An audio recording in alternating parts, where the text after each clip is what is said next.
Hello and welcome again to our reading of Acts of the Apostles. I'm going to finish off chapter 17. This is in the middle of the speech, or two-thirds of the way through the speech of Paul on the Areopagus to the learned philosophers. And so in the earlier bit he was talking about God and saying that God had created all the inhabited world from one man. That would have somewhat amazed the Greek philosophers at the time. Having fixed the appointed seasons and the boundaries of their habitation, he made them to seek God if they might touch him, and that if perchance they might grope after him, and they might find him, for he is not far from each one of you. And that's where we finished last time. And continuing on, he says, "En auto gard zomen kai kinumetha kai esmen." Now this actually is part of a quotation from a poem attributed to Epimenides the Cretan, possibly addressed to Zeus. The poem sadly only survives in Syriac, and the poem, it's worth reading out. The poem in English that we have translated says, "They fashioned a tomb for thee, O holy and high one. The Cretans, always liars, evil beasts, idle bellies. But thou art not dead, thou livest and abidest for ever." And the last line is, "For in thee we live and move and we have our being."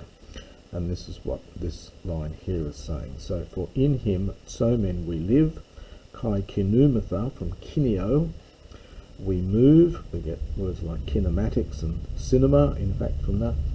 Kai esmen, first person plural, from the verb to be, and we are. And he says, as also certain of your poets, the poets kathumas, amongst you, herekasin, have said. And then we have another a second quotation. This one is taken from Aratus's work, The Phenomena. Now, interestingly, Aratus was a native of Cilicia, which was Paul's hometown. So Paul may have picked up the phrase from there. And it says, "For we are we are the race too of him." They use "to" for "autu" here. So, "for we are of his race." So Paul is here quoting various earlier Greek writers, presumably to try and impress the philosophers that he's talking to, so they can understand his message. And he continues on, "Therefore, being," this is this huparcho, existing, being of the race of God, we ought not, ophalomen, we ought not to nomizdain, literally to consider.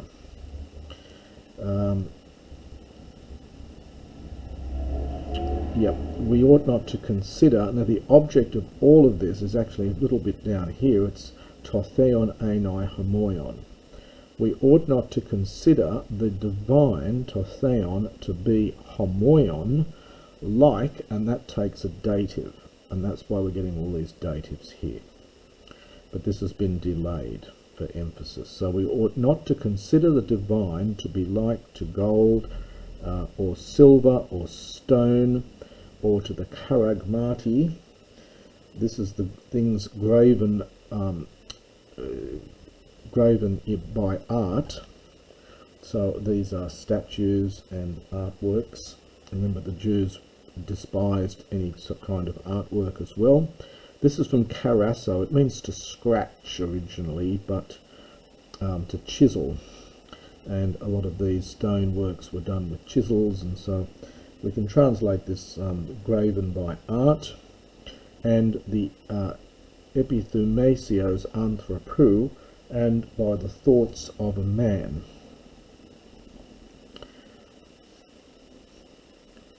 tous men un chronus tes agnoias huper idein hotheos. Now we get a tous men, which is balanced here by ta nun. So the subject here is God. So God, huper idon. This is huper plus idon. The id is from the aorist, from horao.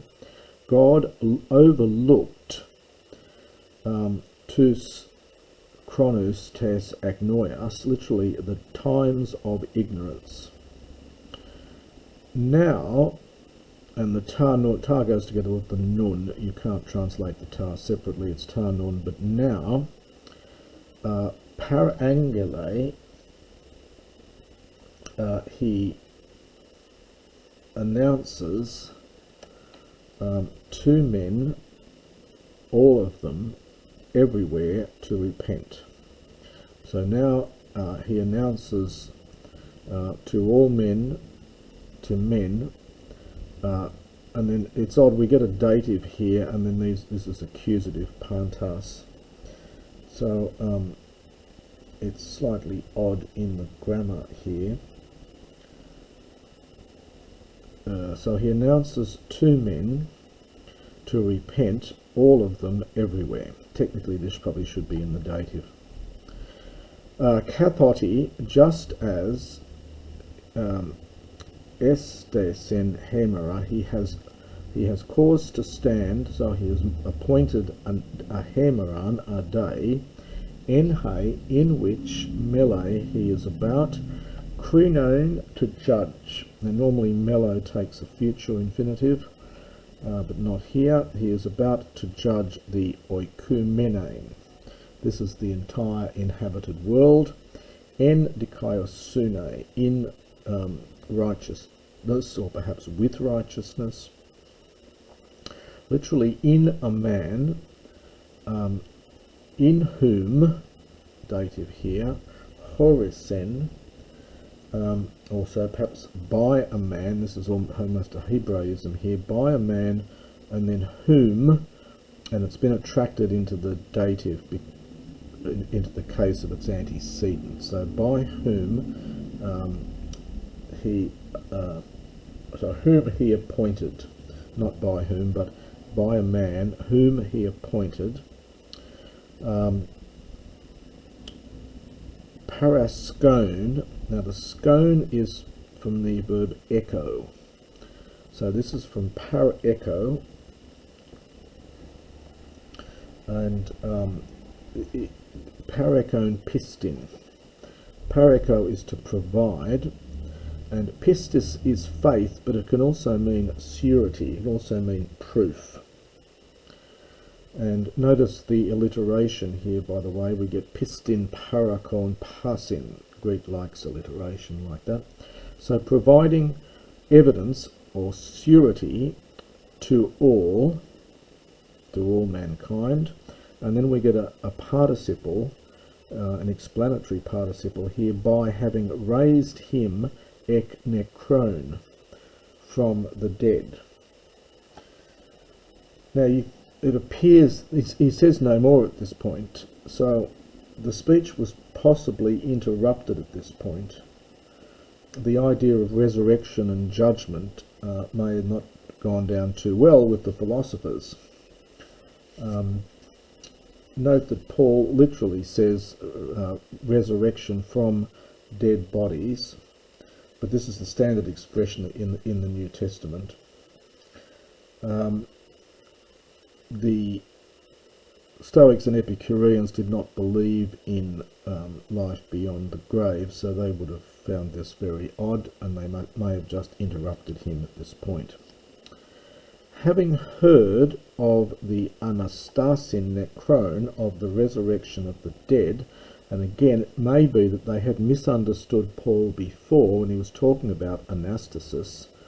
They may have misunderstood him and thought he was talking about some female divinity, and now they understand that he wasn't, and they ekluasdon. This is from kluasdo, to mock. So when they heard about the resurrection from the dead, hoi men, we get a hoi men and a hoi there, some of them were mocking, were making fun of. This is a classical word, it's in Aristophanes and Demosthenes. But others said, akusomatha, this is the future from akuo, and it's gone into the middle, we will hear from you perituto regarding this kai palin also again. So some of them just dismissed Paul out of hand, others said, oh well, we might like to talk about this again a bit later. Hutos, thus Paul, ex Aelthen, went out from their midst. But certain men, koleithentes, this is from kolao, is to attach. It literally means to glue, so here it's in the aorist passive. So having attached themselves, it's passive but probably middle in meaning, having attached themselves to him, epistusan they believed, among whom also was Dionysius the Areopagite. Now the Areopagite simply means he was a member of the upper council of Athens, the council of the Areopagus. Tradition says he became the first bishop of Athens, that he was converted and he became the first bishop. There are certain late Neoplatonic writings from the 5th and 6th century AD that have come down under his name, but these are later forgeries. So, as I say, the tradition is that he became the first bishop of Athens, and Luke always likes to include women in this, and his wife, by name Damaris, and others with them. So Paul has some success, but not as much as he perhaps would have hoped, and we'll see in the next chapter that he heads off from Athens and he goes down to Corinth, where his message is more successfully received.